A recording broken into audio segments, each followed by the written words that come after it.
Okay, I'd like to call this select board meeting of May 8th, 2024 to order by roll call. Newman present.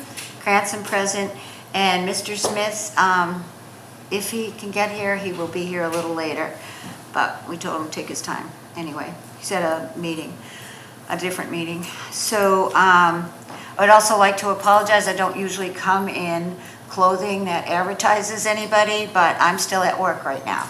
So I have a party going on. They're having dinner right now as we all sit here. So now I'd like to ask everybody to join me in the Pledge of Allegiance.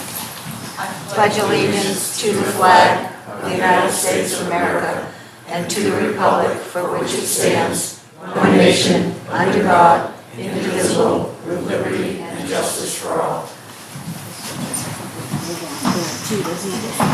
Okay.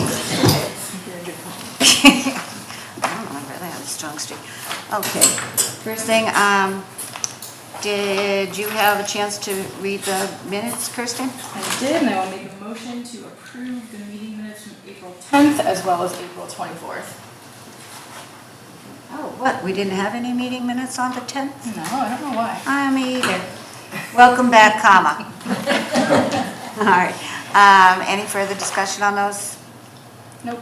No, okay. Make a motion to approve the minutes of April 10th and April 28th, was it? 24th. 24th? Okay. So moved. All right, all those in favor? Newman, aye. Cranston, aye. Okay. We're going to change up the agenda just a little bit because Mr. Irwin has come to us from far away. So we're going to jump right over to the paint stewardship. And Mr. Irwin has a little presentation for people to listen to. Very good, thank you. Good evening, and thank you for this opportunity to speak about paint stewardship, the bill presently being considered by our legislature. My name is Tom Irwin. I live at 54 Central Ave in Dalton, and I'm a retired chemical engineer and a retired primary care physician. While I was a member of the Waste Management and Recycling Committee of Dalton, we were facing the same daunting crisis that Sterling faces: no landfill, having to haul our waste out of state, and dealing with rapidly ever-increasing hauling costs and tipping fees. And we were looking for a solution. After careful study of ways to address this issue, paint stewardship seemed like the perfect first step. And to confirm that, we visited Vermont, New York, and Connecticut to see that it was working well in the eyes of consumers and retailers.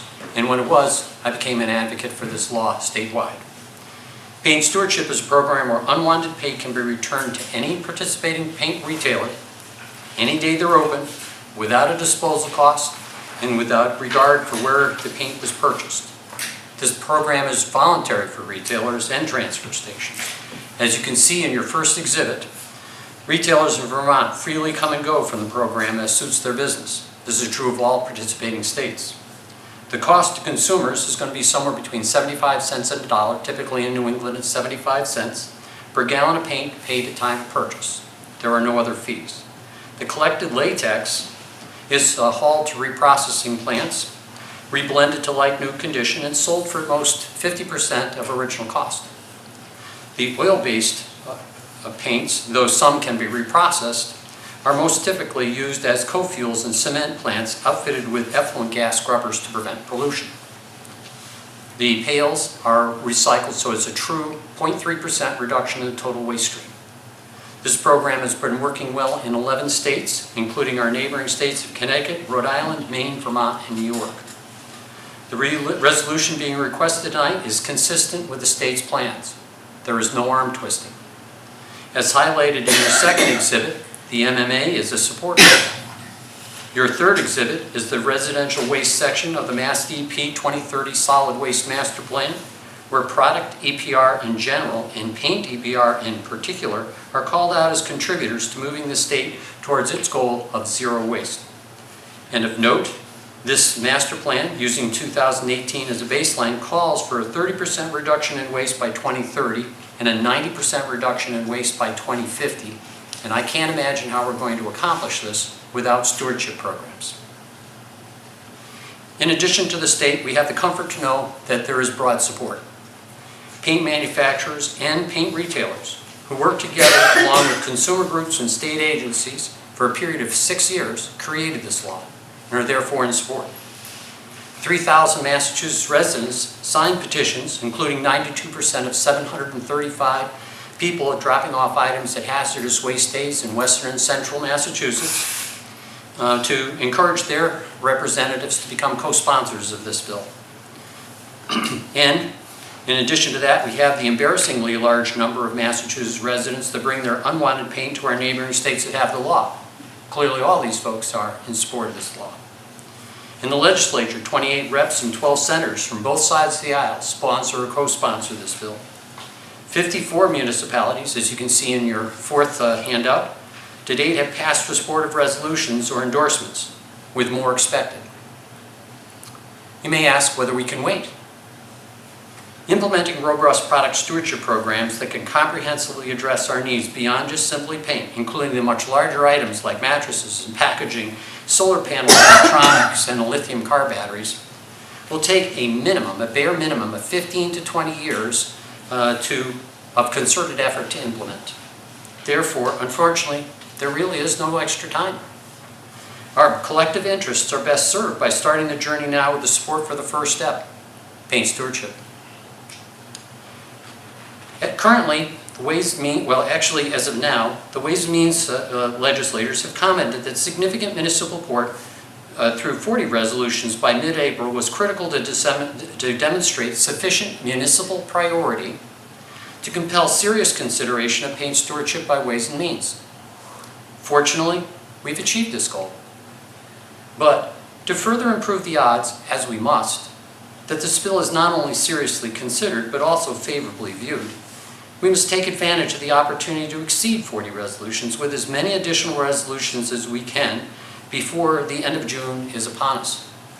Therefore, with this need in mind, and since Sterling residents will appreciate this law, and since this law will save Sterling and other municipalities money, and since reducing waste is critical to our future, tonight I respectfully request the Sterling Select Board add their valued endorsement of paint stewardship by passing the supportive resolution being considered this evening. Thank you for your attention and your consideration. Kristen, do you have any questions? No questions, just thank you for bringing it to our attention. Kind of surprised it hasn't happened yet, and I think it's a great idea because it's an easy way to dispose of hazardous materials rather than waiting for the recycle center to be open, and I think it costs a lot more at the recycle center anyway, so I think it'll be a great advantage for people. I agree. Okay, and the retailers are on board, do you think, or Absolutely. the bigger ones, like the Home Depots, the Lowe's? Home Depot, Lowe's, and Walmart don't take the paint back in general unless you're in a very large city. They're there, we don't have any objection to it, but at the same time, we don't need it. And the little guys, Aubuchon Hardware, and so on, Sherwin-Williams, Ace Hardware, they all say, well, if we've got to take back, the Lowe's and the Home Depot, and all, that means more foot traffic. We're excited. We want it. And that's the way it's worked in states, and the little guys are happy, and the big guys are happy, and the paint manufacturers are happy because they're doing a good thing and getting good credit for it. And the consumers are happy because it's easy. The state's happy because it's less trash that they have to, deal with. Anybody else have a question for Mr. Irwin? What about like little Could you stores like? introduce yourself, please? Sorry, Laura Ritchie, 50 Bean Road. What about little stores like our Mackey Home Center down here? If a store sells paint, they will have an opportunity to participate if they wish. There is no rules. It's all voluntary. Don't they have to have like storage? All they place? have to have is a 4x4 area that's enclosed to store a pallet with a plastic tote in it, and they just pile the cans of paint inside that, and that's all they have to have. It doesn't cost them anything more than that 4x4 space. So customers just come in there and like take what they want and pay a little bit of the money for it? Is that When what you you're go saying? and buy a gallon of paint, you'll pay 75 cents extra. When you bring the paint back, you drop it off at the counter, and the store then puts it in the tote.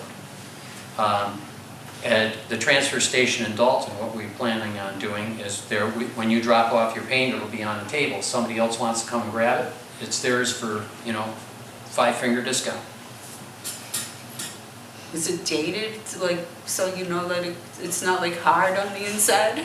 Well, if you pick up the can and you slosh it, Yeah. and it makes the sloshing sound, you're good. It has to have the original label, be the original can, and still be liquid.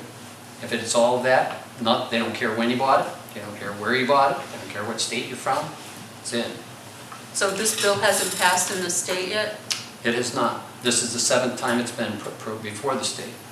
And the issue is, very simply, that I was shocked when I learned this is my first go-around on all this. 7,000 pieces of legislation get put up for consideration at the beginning of each session. I know. They have capacity only for 4%, so like 300 bills. If you don't save gobs of money, and unfortunately this bill only saves $2 million or $3 million a year, which is great for you and me, but it's chump change for the state. And people weren't screaming for it. So there was no demand and no future, so it gets pushed back to the back of the line. What we're all doing here today is we're making sure that the legislature is crystal clear that this is a municipal priority and it's worthy of their time, and we will appreciate it when they do it. I think it's a great idea. Yeah. Great? And it's something that we could actually solicit our reps to do, Correct. Try and pull it up in the legislature in the state. Yep. But anything like that, as you have found out, is like watching paint dry. However, collectively, if you do it by yourself, you're absolutely right. Yeah. But if every place is saying the same thing to every single representative, they're going, look, we got to calm this down. Just pass this silly bill. Well, it's not silly. Well, that's in their terms, right? They're not as invested as we are. Right. No, I found that it's been tremendous response from the legislature. There'll be a lot more. This bill has enjoyed, this time around, 3 times the amount of support from legislatures as it had in the past. And their simple reason is because more of them are aware. And there were more ready to sign up. But the bill moved out of the Environment and Natural Resources Committee over to the House Ways and Means, and that stopped the sign-up period. And just so everybody knows, we have a list of communities that have signed off on this, and it's, Yep. people right around us that have signed off on it, so it can only help as we move forward. Anybody else have any questions for Mr. Irwin? Was that your hand raised, Alex? Yeah, I didn't think so. I would make a motion that we as a board support the paint stewardship bills. Second that. Any further discussion? All those in favor? Newman, aye. Krantz and I. Very good. Thank you so much. Thank you, Thomas. Do you want to take this with you, Tom? I would love that. I will send you back a PDF. That one's a No. good one that he. He just gave it to us. He came well prepared. And then, I don't know. State 5-8, I know that.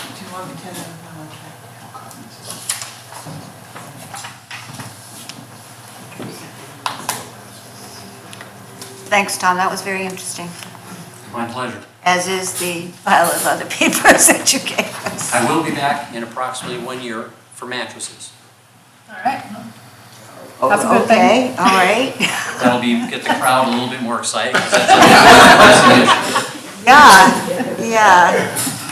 Gonna bring the candles and the, A little champagne. a little champagne, candles, chocolate covered strawberries. Sounds like a plan. I'll be there. What, you wanna come? I pass. So, he's just gonna get copies, and then, and we're gonna move on to, Alex from the library for an update. As you know, we ask all the different departments to come in and give us an update on where they're at, what they're doing, et cetera, and so on. So, Alex, welcome back. Thank you. Alex Grebenar, Library Director. So since I met with you last year, we've had 1 staffing change. Joy Clower left us in the fall for a full-time position, and Soraya Armstrong has taken her spot. Unfortunately, our head of youth services is leaving at the end of June, but we have hired internally to fill her position as well. So we are currently advertising 1 library associate position for a 32-hour-a-week job, and we also are advertising the Saturday position that just passed. So those are our 2 openings. We've had a lot of staff training over the years, all funded by grants, either through the American Library Association or Massachusetts Library System. We've had a number of different things. We've saved about $2,000 with these grants for trainings, but we've had some different things. We have a baby story time that uses sign language, so we have one staff member taking an American Sign Language course that's meant to be used in story times. We've done a dementia-friendly program, and we've done some STEAM programs as well to help boost what we're offering. We thought we were busy last year. We've been extremely busy this year. So we have had about a 22% increase in visits this fiscal year at this point compared to last year. We've had about 30,000 visitors. We've had a 27% increase in the number of library cards given out. We've had a lot of people come to town who come in to stop at the library, which has been great. And a big number for us for our state aid is our non-resident circulation. It went up by about 33% last year. And we do get state aid based on how many items we circulate to non-residents. And a lot of non-residents are coming to programs, our story times, our adult crafts, and our summer reading program. We've seen a lot of people from other towns. We had some different building things happen this year. We did have a leak on the main level in December. We had a weird combination of a lot of rain and a lot of wind at the same time. We replaced copper flashing outside. So far, so good. We haven't had any more water since then. We had a snow retention system installed in December. Our past one had failed. It was just made out of plastic that we were finding coming off the roof. So we got that in before it snowed. The fire alarm panel was upgraded. That's something that we had to do with the upcoming elevator project, and it was something that we could do to get us a little bit ahead on that project so we didn't have to wait for it once the elevator began. The security cameras that were on our capital plan last year were installed in March. The Friends of the Library bought us new computer tables, which are great. When we renovated a few years ago, the computer tables were one of the few things that we hadn't replaced. And on the downside, our lift became inoperable on March 11th. It is still inoperable to get into the building. We have now contracted with Garaventa to do it, and it sounds like it's going to be 10, 12 weeks or so before we're able to get that repaired. The elevator project also is slated to start at some point, possibly June, but we don't have an exact date yet, so that is the elevator inside the library will be down for about a month as well. Those were both ARPA projects. Yeah. Programming has been huge at the library. We are up in attendance 76% this year as compared to last year. We have over 400 programs so far this fiscal year, with a lot more coming up for the last couple of months. We've done it with the same number of staffing, the same number of hours open. We just have a very enthusiastic staff right now who has loads of great ideas and a willingness to do the programs. We also have increased our passive programming, so it's things that you can come in and do, but do on your own time. We're currently doing book bingo for adults that runs through June 1st. We did blind date with a book in February for the first time, which was very fun. We wrapped up books so you couldn't see what you were getting, put a little bag of chocolates on them, and you got what you got. We had some mostly successful. We had some who said, oh, I just couldn't do it, but it was a good way for people to try new authors and new genres. That's in a movie. That's a Hallmark movie. Blind date with a book? Yeah, Yeah, okay. so you know. I didn't know that. So that was very fun. We also started a seed library for the first time in March. So currently at the library you can check out, but you don't bring them back seeds. We have vegetables, flowers, and herbs. We had one patron take them out, and she recently sent us a picture of a table in her house just covered in pots with the seedlings growing that she had gotten from the seed library. Nice. So that's something that we're going to continue doing. And we'll start accepting seed donations probably in the fall for next year's. We had solar eclipse glasses. We gave out 500 pairs. We gave them out within the first few days of offering them. The day of the eclipse, we fielded 90 phone calls of people looking for eclipse glasses. Sadly, Really? we were out. That's surprising. We had run out before, but that was great. It brought a lot of people into the library who don't necessarily use the library. So we gave out a lot of library cards those few days. We gave out a lot of our newsletters with our programs those few days. So it was neat to be able to see some different people. Programming, one of our strategic plan goals was to increase collaboration with people in the community. So we did 2 programs with the Garden Club last year. We've got another one coming up in June. We had some Sterling residents give some programs. Laura Darrow does felting for us every few months because it's very popular. And Will French did a program on his trips through the International Appalachian Trail. We also have monthly Scrabble that has been great. We've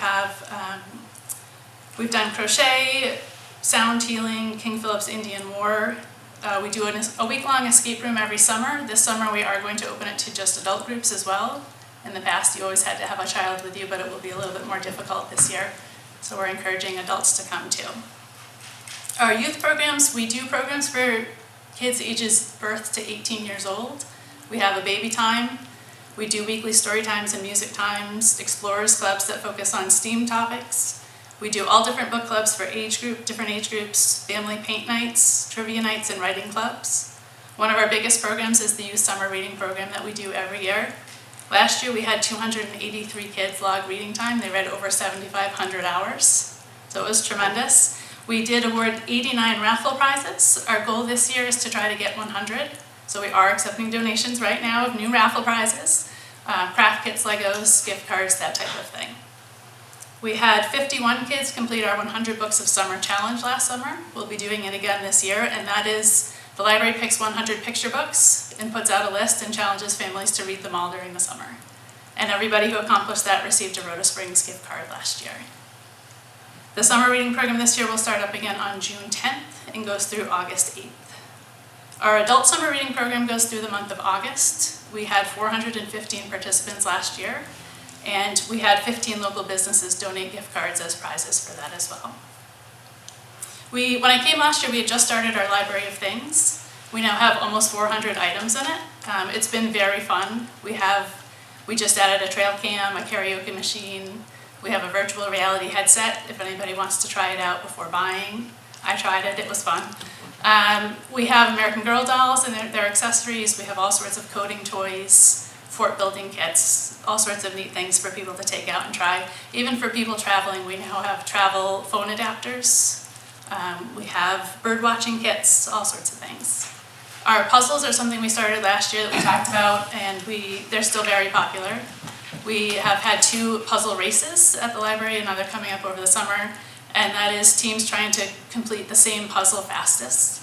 This past one, we had a team complete it in 1 hour and 12 seconds, and only half of the teams actually were able to complete it within the 2 hours, so it was very fun, and we look forward to doing that again. We added a new database this year, Creative Bug. You can access it for free with your Sterling Library card. It offers craft classes. It also offers free patterns for knitting, sewing, crocheting, and video tutorials. And the Friends of the Library still offers Ancestry.com with your library card, so you can check out your genealogy from home or from the library with that. We continue to offer discounted museum passes, most funded by the Friends of the Library. We have Davis's Farmland, also funded by Farmland, New England Botanical Garden, Museum of Fine Arts in Boston, the Ecotarium, and many others. They can all be reserved. You can call and reserve them in advance, and all you need is your library card to get them. The Friends of the Library is an amazing group that continues to raise funds for us every year. They meet at the library the 2nd Thursday of the month, tomorrow night at 6:30. Everybody's welcome. And they have 2 big fundraisers each year, the craft fair every November, and they do a membership drive as well each year. They currently have 172 members, and this year they also sold book bags. We have 1 bag left for sale at the library if you haven't gotten your book bag. The funds that the Friends use the funds that they raise are used to purchase electronic books and audiobooks. They supplement our budget to make up our materials budget. They fund the museum passes. And they fund programs, especially the Kids Summer Reading Program. They also purchase Ancestry.com and Wowberry, which is an electronic book newsletter that goes out each week. So overall, the library is thriving. We thought we were so busy last year. We're much busier this year. We're having a lot of fun. We're offering a lot of programs. And we're seeing a lot of repeat people come in who come in 2 or 3 times a week, and also new people who are new to town or just new to the area and have come to check out libraries. I did meet a couple this year who, in their retirement, their goal was to visit every C.W. Mars library in the state. And they were from out west, so there are 161 libraries in C.W. Mars right now. So they came out to us, they were going to Lancaster on the same day. But I thought, what a cool retirement goal, to spend your days driving around and going to different libraries. So it was very fun to talk with them, and it's fun to go out and see what everybody's offering. You know what the nicest part of this is, Alex? Well, You obviously love your job and are having fun. I absolutely do love my job. And I'm having fun. And we have, I can't say it enough, we have an amazing staff. Yeah. Everybody works well together, everybody's enthusiastic. We have to rein people in instead of pushing them to do more because we can't do everything that we'd like to do. But it's a great job and we're really enjoying it. Just like Bill, he loves his job too. He's having so much fun. Kirsten, do you have any questions or answers for Alex? No, just I continue to be amazed by everything that you guys are doing, and I'm so happy to see how many people are taking advantage of everything that you're offering. Thank you again for another great year. Okay. Anybody have any questions or comments for Alex? Just more kudos. You need anything from us, Alex? No, I think we're good. That's the right answer. All right, thank you so much. Thank you. Keep up the good work. Thank you. Now it's Yahoo time.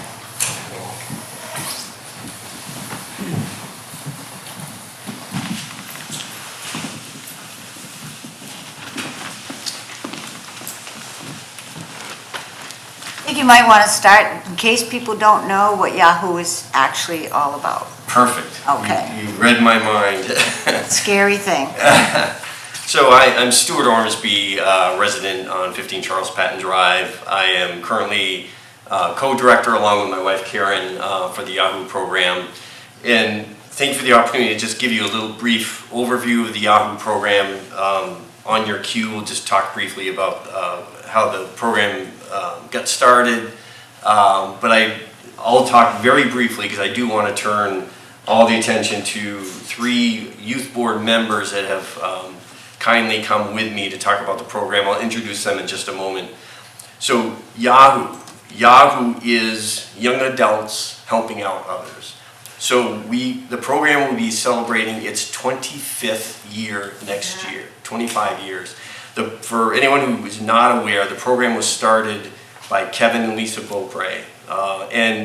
And I found sort of the original story on how it all started thanks to a story that Danielle Ray wrote for the Landmark back several years ago.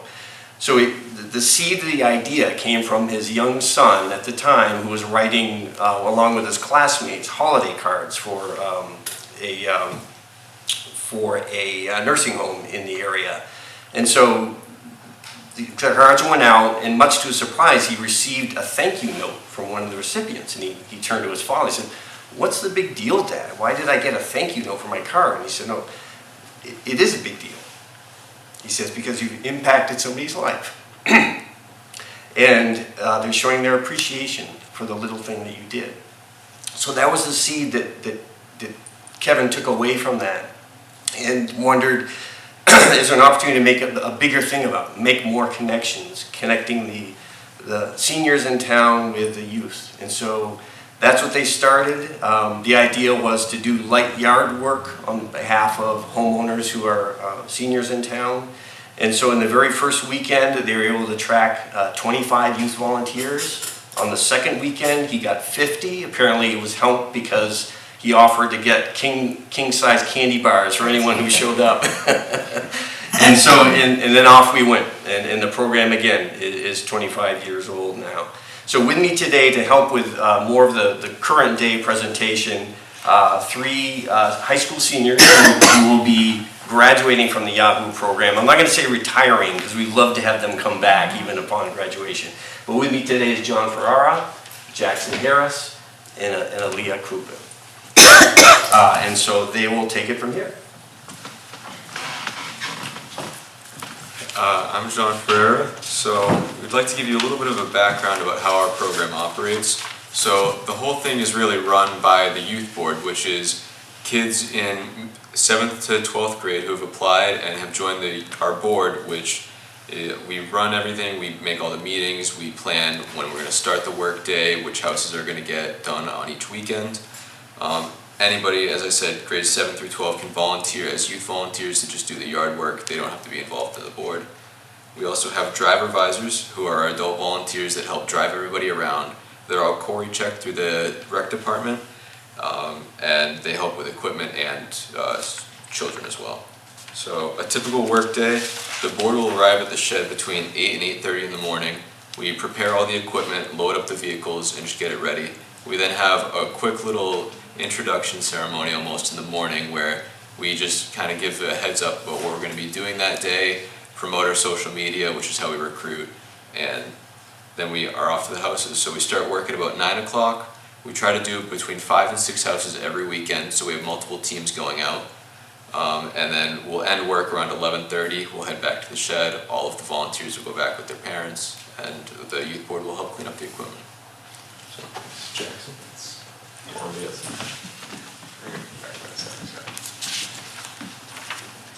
Hello, my name is Aaliyah Cooper. I'll talk a little bit about Yahoo's critical partners. So we work with the senior center, which contacts our homeowners. We have a queue of homeowners that we gain from the senior center every year. We have a lot of repeats, but sometimes we have our new ones and they'll kind of order them for us. So we know who we can get in each season. And then they also host our end of year party venue that happens at the end of our spring season at the senior center. We just had that a week ago. It went great. And then the Sterling Recreation Department hosts all of like the Sterling Yahoo information, our fiscal records and such, and they advertise our organization on Facebook and on their website. And then we also work with the Choxet Middle School. About once or so a year we'll go there and we'll do a promotional presentation to their 7th and 8th grade population. And that usually goes very well. We garner a lot of our youth volunteers every year from Choxet Middle School. Yeah. And I'll welcome John again. So another partner that we have is Doobie Construction Management. So in the fall, we noticed some rotting boards on the side of our shed, which I'm sure you all saw as you walked in. It's the bright orange, the one over there, that stores all of our equipment, and that's really the base of our operations. And as me and Mr. Ormsby started taking some boards off, we realized that the damage was much more extensive than we thought, and it was quickly out of our hands.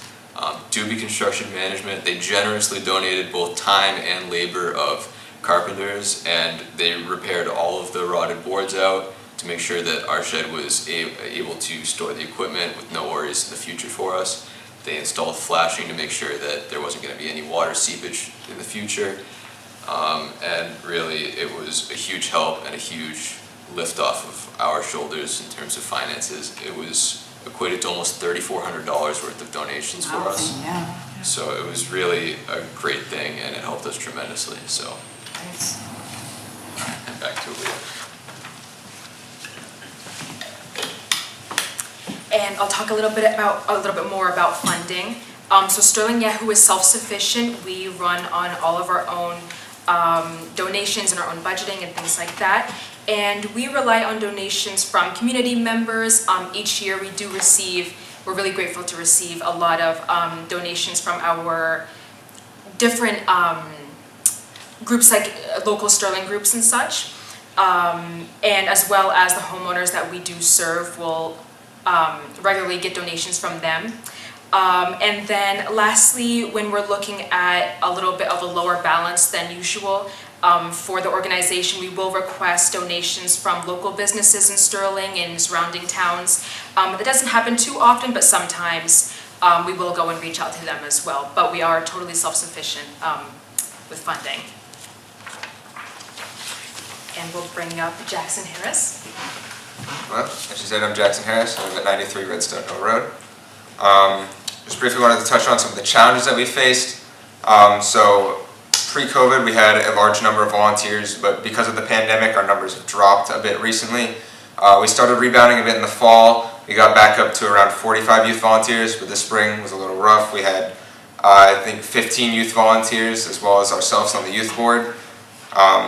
But even with this decline, all the children have showed tremendous resolve, and we've been able to break our teams and still tackle all 6 houses that we wanted to hit every weekend.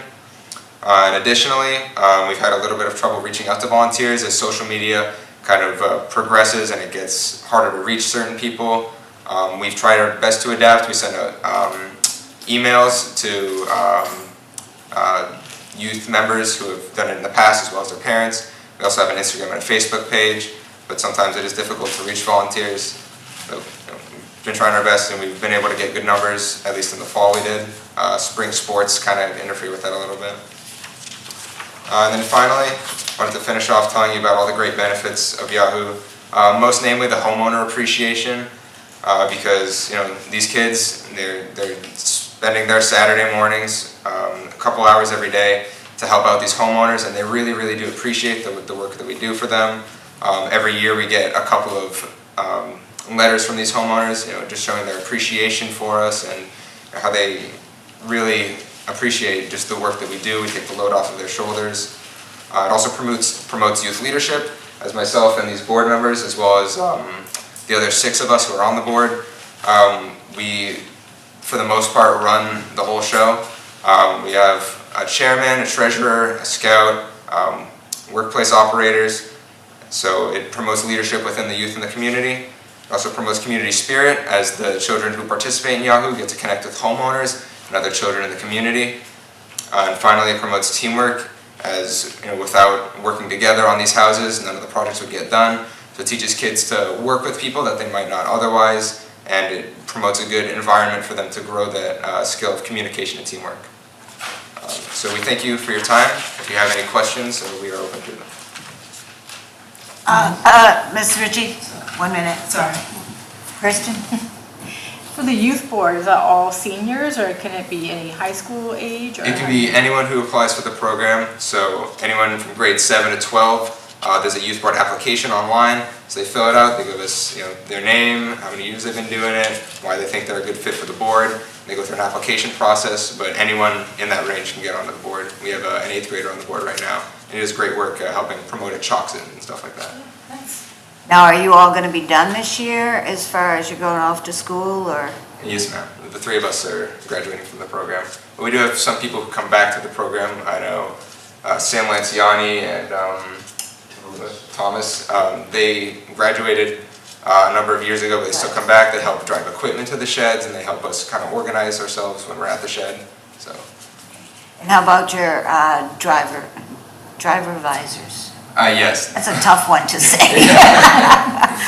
Yeah, so every year we always have a couple. They're usually volunteers of parents of one of the members, and they bring down their cars and they graciously volunteer their time to help bring the members to the work sites.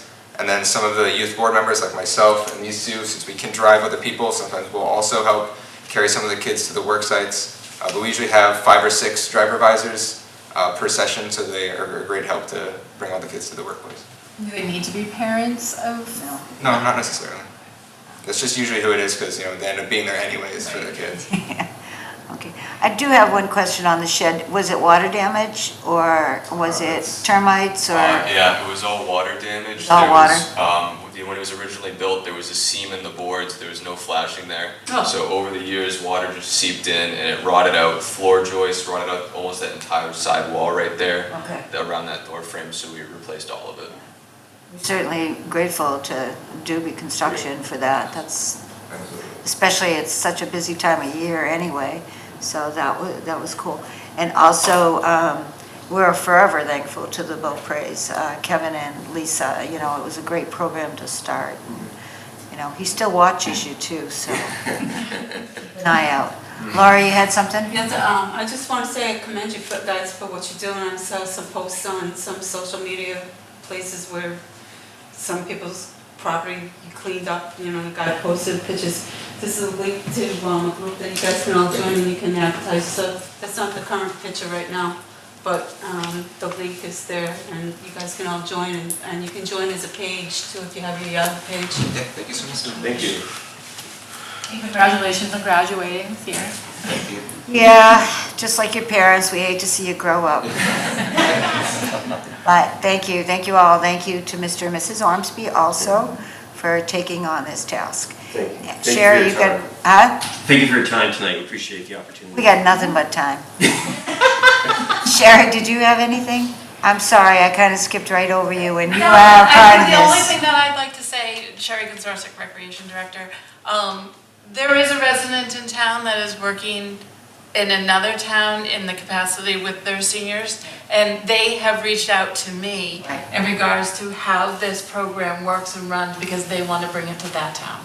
So you guys have just shown everybody in this town what young people can do, and they just want to adapt it somewhere else. So nice job. Thank you. Very good. Now, you're all welcome to stay for the rest of the meeting. I will tell you, most people run. And the Bruins are on.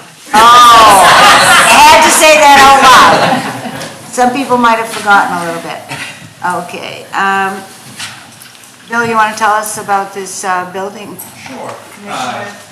Not something new, it's been on either an agenda item or my report for the last several months. I believe West Boylston has now signed it, so this would be the job description. Obviously, it's based on the one that we have, minus this, solely Sterling piece of it, and added a couple minor things. As noted before in the last couple months of keeping it on here, this would be for succession planning, coverage during either illness or vacations. Brings West Boylston into the fold as a third town for the same amount of dollars and adding a part-time local inspector. So if it were to expand any further, obviously a different town or something, then we'd have to come back and adjust things. But at this point, we are ready to move forward with sharing our commissioner and looking for a local inspector to assist on those items between the three towns. And Boylston is? Yep. Boylston's already, they're meeting next West week. Boylston. West Boylston's already signed, Boylston meets next week. Okay. Because it took them a while to sign in the first place. Oh. Could you try again? What the heck's going on here? I don't know, try it again. Any questions, Kirsten? No. No, I think it'll be fabulous if we can actually have this work. So, It's worked great with the two towns. Right. And obviously Tony's been filling in West Boylston as their person had moved on, so just trying to formalize it. and then, so I would make a motion that we let Bill follow through on this and get Boylston on the board. Yep, so moved. All those in favor? Newman, aye? Grants and I. Okay, Mr. Jolie and Mr. Pruno, they're not coming, are they? No. Okay. So the next thing on our agenda is to appoint David Jolie and Mark Pruno to the Fair Committee, which obviously is not a bad idea. They're always looking for new members, and these two happen to be pretty talented with what they have earmarked for them. I think Mr. Jolie is going to do the music, and Mr. Pruno is going to continue to help with construction over there.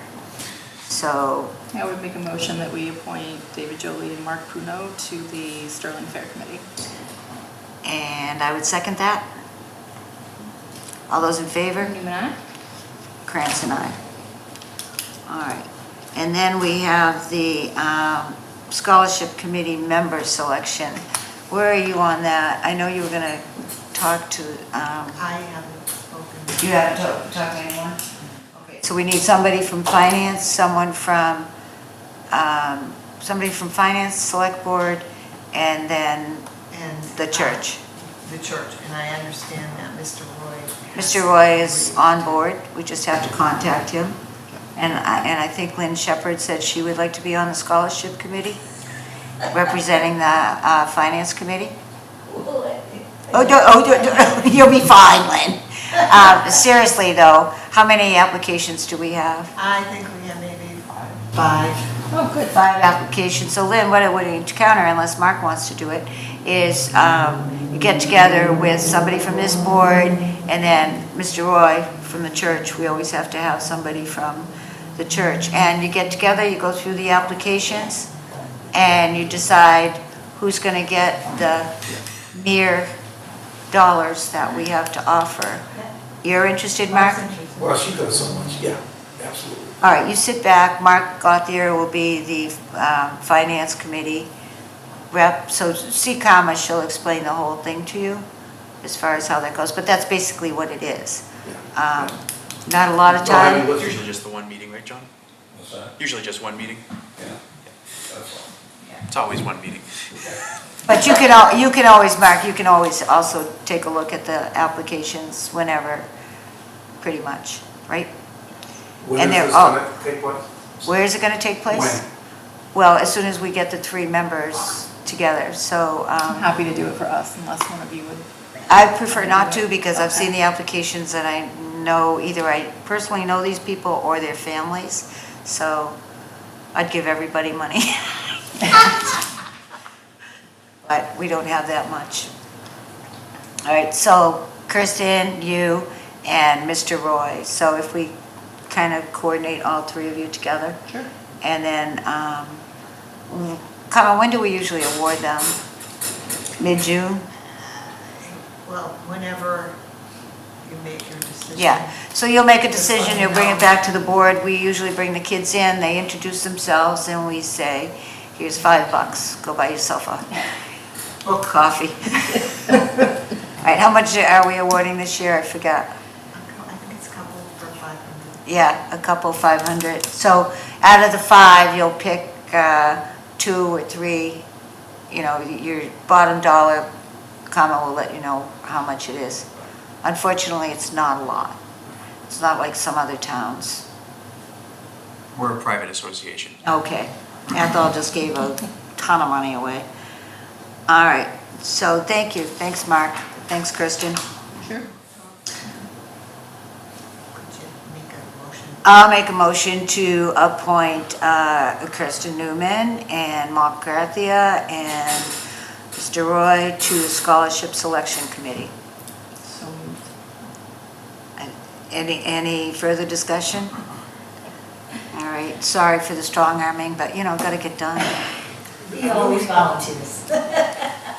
Be careful, Mark. Yeah. Okay, and now we have Mr. Caldwell's report. Sure.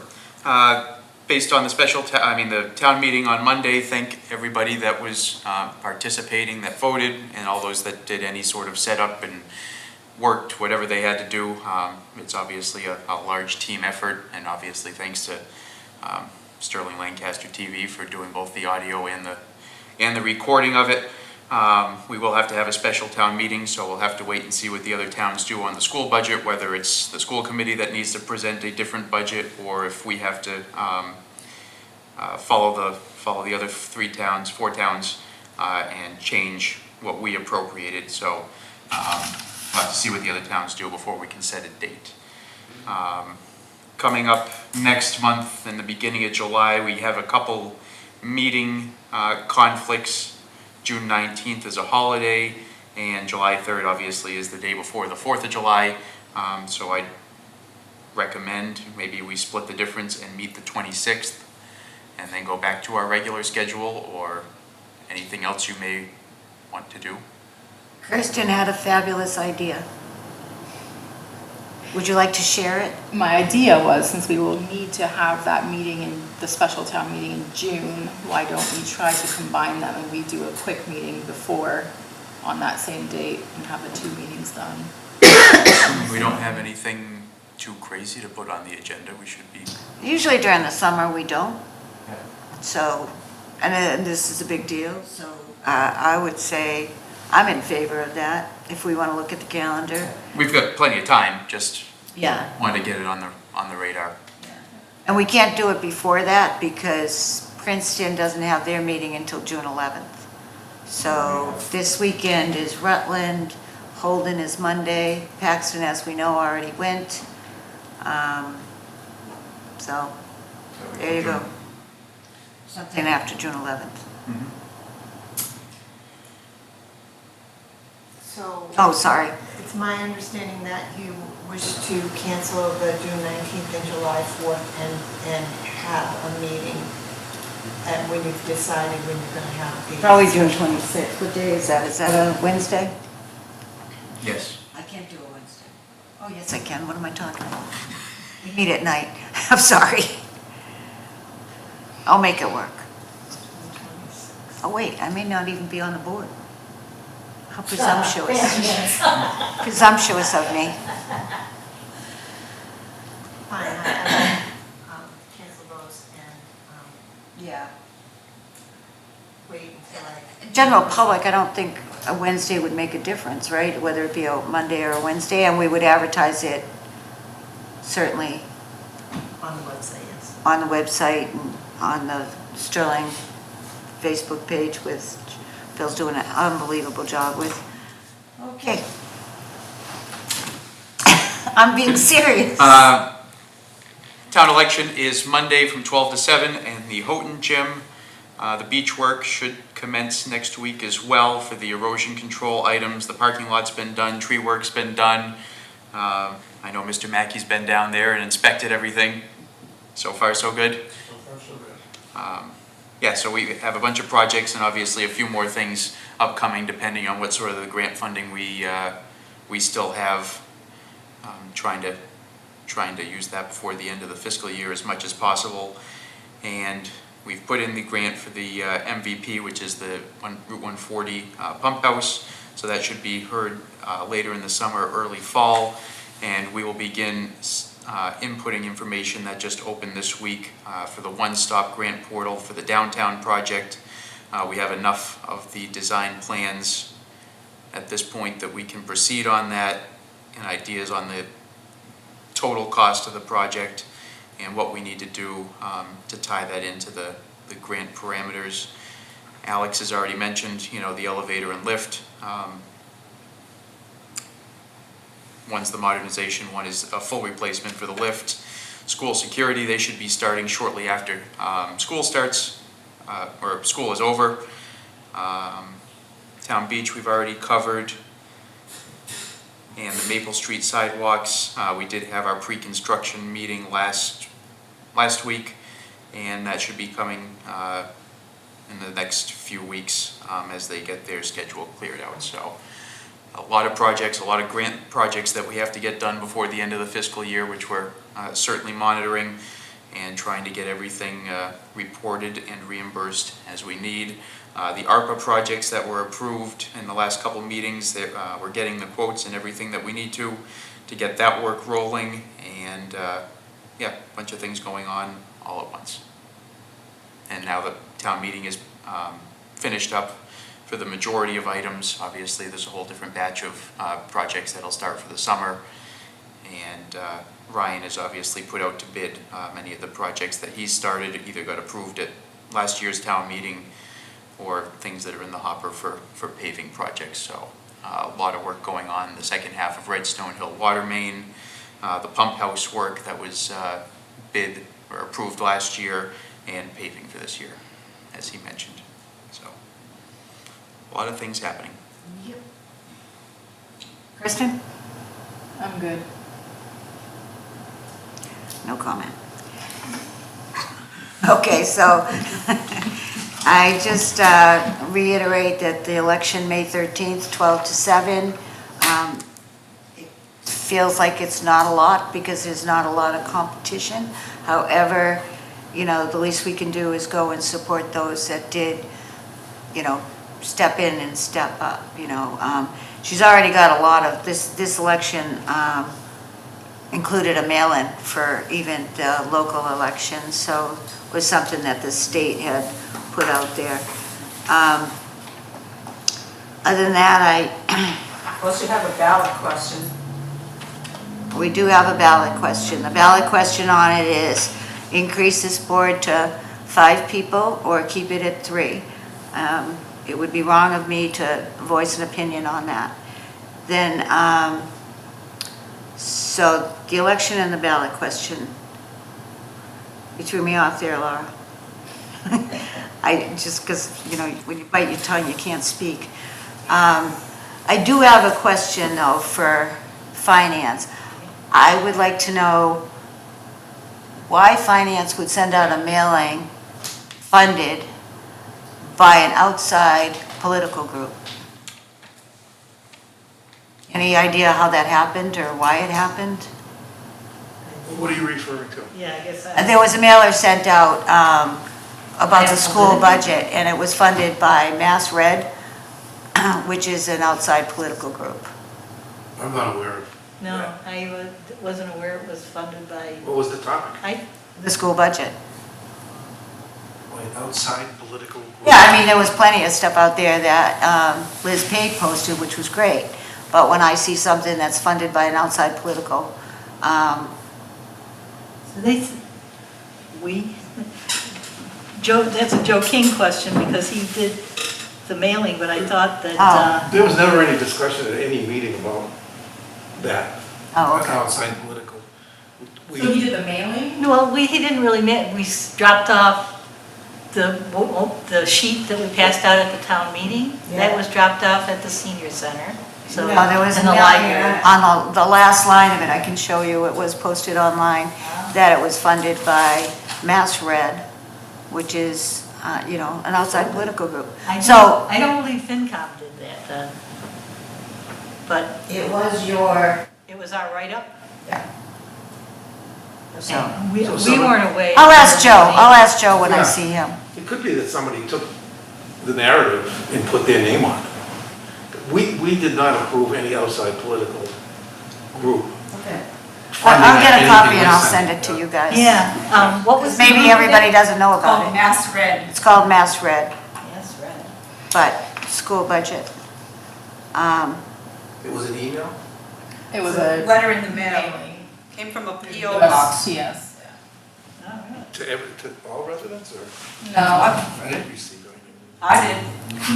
Maybe they didn't like you, Mark. Very possible. I'll send it to the FinCom. Maybe they didn't mail things up to Tanglewood. It's so far out of the center of town. We You know? don't even have internet. Oh, man. Mr. Gilcoyne, nice to see you. Can we help you with something?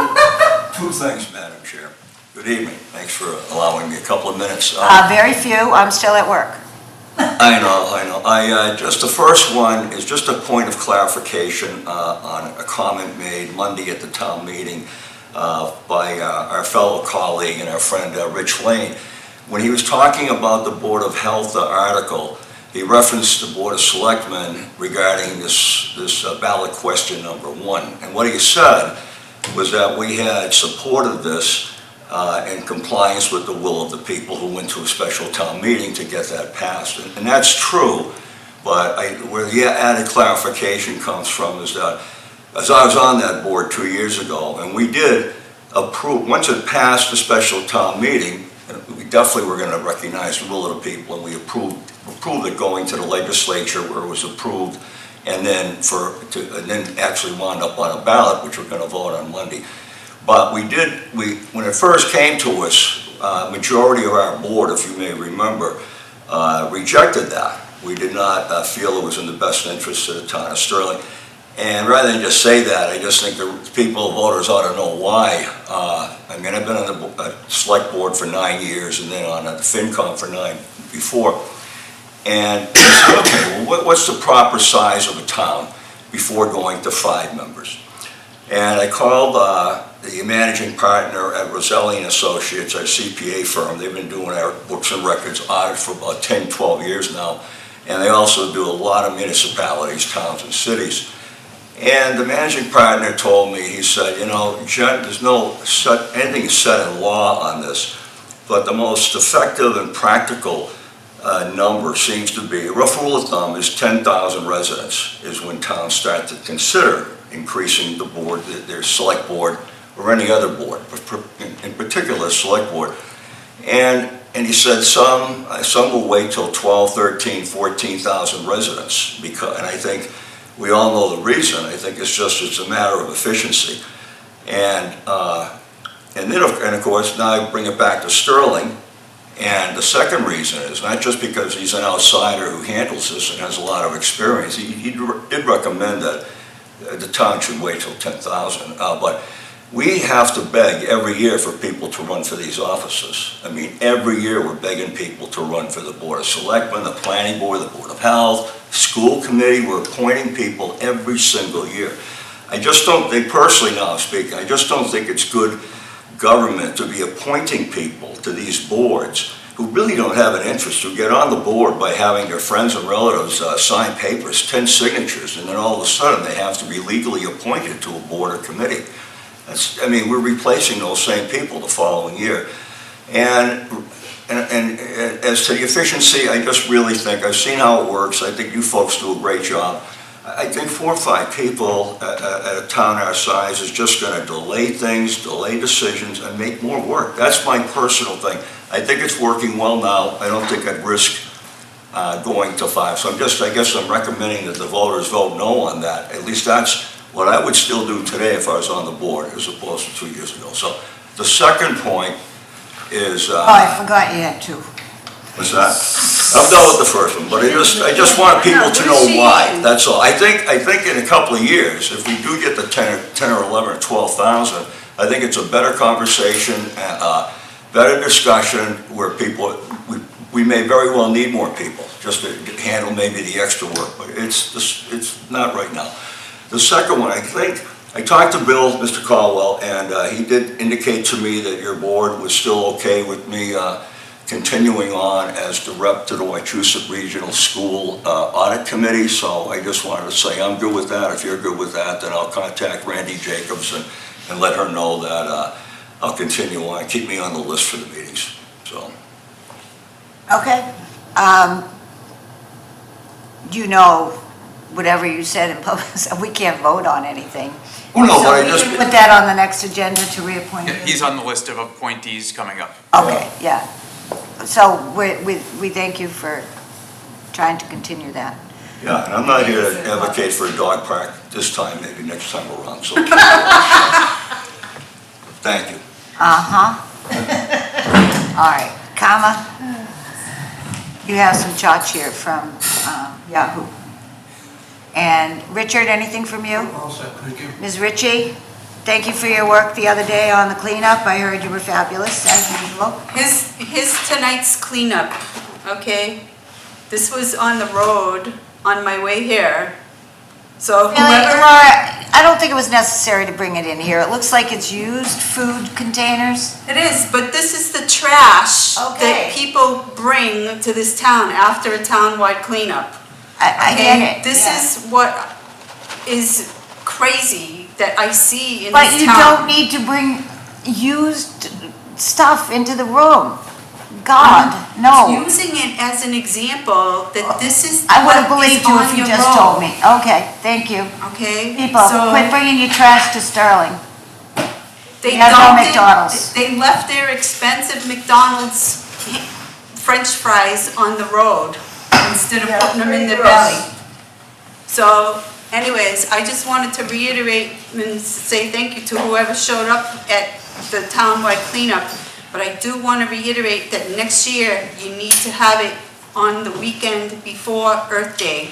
Okay. Because you ended up with 3 other competitors that took away from people being able to clean up the road. You had a First Church luncheon, you had the Sterling Market set up here. We had a lot of and people. the DPW thing, okay? So A lot. I think a lot of people want to come to the town green here to pick up the bags instead of being at the DPW. Oh, interesting. Okay, because nobody cleaned up the center of town, okay? So, People that were using it cleaned it up. nobody cleaned up anything, okay? I saw the map, okay, and it was not even anywhere near filled when Mr. Mackey and Roseanne were running the thing in the center of the town over here. So, that's just an FYI, that's my opinion on it. Okay, thank you. Thank you. Mark, Lynn? All set? Motion to adjourn. Oh, no, really? Second, Just having to have fun. Newman, aye. Krantz and I. Thank you all. Thank you, Kama.